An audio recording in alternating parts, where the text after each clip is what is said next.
الأصدقاء الصديقات، السلام عليكم، صباح الخير، كنتمنى تكونوا بخير وعلى خير.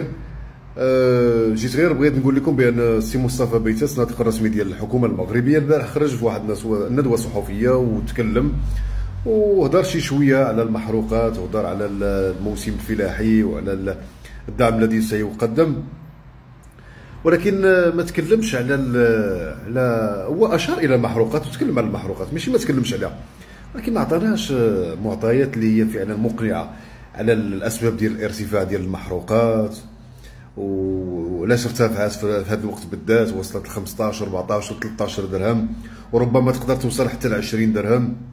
ما هضرش لنا على سمير اللي كنتسناو انه ترجع وتخدم كما كانت شحال هذه، وبالتالي نبداو ناخذوا الغازوال يعني بثمن اقل مما هو متعارف عليه. ما خرجش وتكلم على الغازوال والاستيراد ديالو والدوله المستورد منها وشحال كيستوردوا وشحال كيطيع عليهم وبشحال خاصو يوصل للمواطن المغربي. كل هذا الشيء هذا نسمعوا السي بيتاس شنو قال، ثم بعد ذلك نعلق على ما سيقول. يلا خليكم معنا. الاشتغال على الموسم الفلاحي المقبل باش نعطيو للفلاحه مجموعه المواد ونمشيو معهم من اجل انه نحافظوا على الاسعار ديال هذه المواد اللي تيقتنيوها المغاربه في حدود معقوله. وهنا ربما غادي نستغل الفرصه باش نتكلم على واحد السؤال اللي طرحوه بعض الساده الصحفيون محترمون اللي كيرتبط بالمحروقات. زيد دابا الان الموضوع ديال المحروقات، الحكومه اعتمدت واحد الاليه هاد السنه اللي فات والان استمرت في الاعتماد ديالها، كتاسس على واحد المعطى اساسي. زيد منين كيرتفع السعر ديال المحروقات كتدخل الحكومه، دخلتوا كدير الدعم الاستثنائي اللي كيتعطى للمهنيين. لماذا؟ علاش نطرحوا هذا السؤال مره؟ بلاتي السي بيتاس يقول بانه في كل مره ملي كترتفع الاسعار ديال المحروقات كتدخل الحكومه. بغيت نعرف انا التدخل ديال الحكومه فين هو. دابا وصل ل 15، الناس كتاخذ البنزين ليسونس كتاخذه ب 15 درهم. السي بيتاس يقول لك الحكومه كتتدخل. بغيت اخويا عوريني هذا التدخل هذا، واش درتوا شي زيارات لهاد المحطات ديال البنزين؟ واش درتوا شي تحرك اللي هو ملموس اللي غادي نحس به انا كمواطن؟ ما عرفتش. نكملوا شوف واش غيقول لنا عاوتاني اخرى باش نلقاو الجواب، وربما الى عاود طرحناه مره ومره غنفهموا علاش. باش هاد المواد اللي كتنتج في احواض معينه اللي هي الخضر والفواكه، الكلفه ديال النقل ديالها الى اسواق ما تغيرش، باش المواطنين. وسي بيتاس راه ما تغيرش وما عمرو غادي يتغير. علاش؟ واش الخيزو والجزر وصل ل 10 ديال الدراهم، انا ما عمري خديته ب 10 و 13 درهم. راه ما تغيرش وما عمرو غادي يتغير، لانه شوف ما كاينش واحد السياسه واضحه، ما كاينش مراقبه ومتابعه لهذا الشيء هذا. وكتقول لي كنعطي الدعم، والدعم فين كيمشي الدعم هذا؟ وراقب اخويا الدعم فين تيمشي.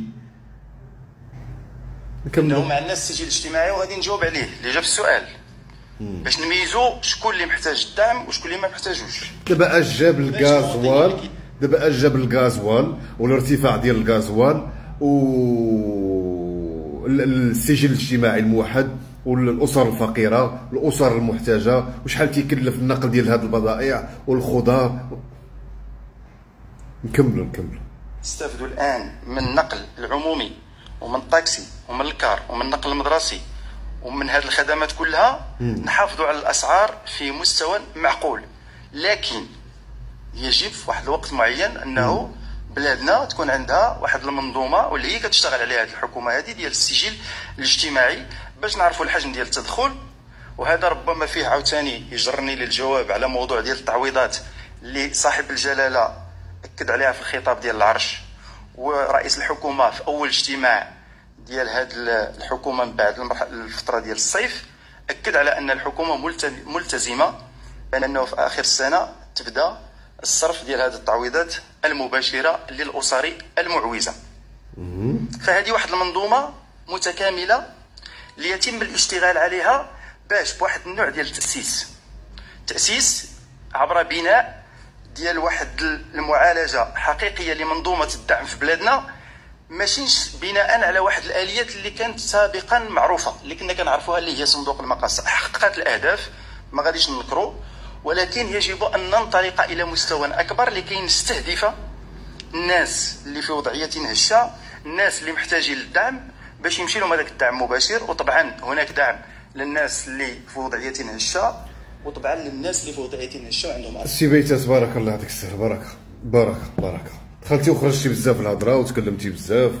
مره كتكلم على الفلاحه، مره كتكلم على الشبابيك والشباك اللي غيدار للفلاحه، مره كتكلم على الشمندر، مره كتكلم على الشعير، مره كتكلم على القمح، مره كتكلم على الغازوال، مره على البنزين، مره على السجل الموحد، الهشاشه. انا بغيت نقول لك سي بيتاس ونقول سي عزيز اخنوش، ما كاينش الهشاشه الحقيقيه قد الهشاشه اللي كتنخر الجيوب ديالنا حنايا. باش نكونوا واضحين، وليتي كدي 100 درهم و200 درهم الجوطيه باش تقدر ما كدير والو. باش تكونوا واضحين، الدجاج راه تقريبا راه كيوصل حتى ل 20 25 درهم، الخيزو راه وصل ل 10 و 13 درهم، الماطيشه والبطاطا حدث ولا حرج. راه هذه هي الهشاشه سي بيتاس. واش كاين شي هشاشه اكثر من هاد الهشاشه اللي كضرب يدك لجيبك وما كتلقى حتى شي حاجه؟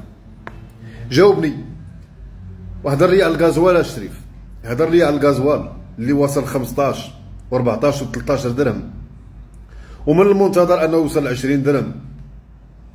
اعطيني الاليه ديال السيره ديال الغازوال، وبشحال تناخذوه، وبشحال خاصو يوصل، وبشحال تيتقام علينا، وبشحال خاصو يوصل للمواطن المغربي.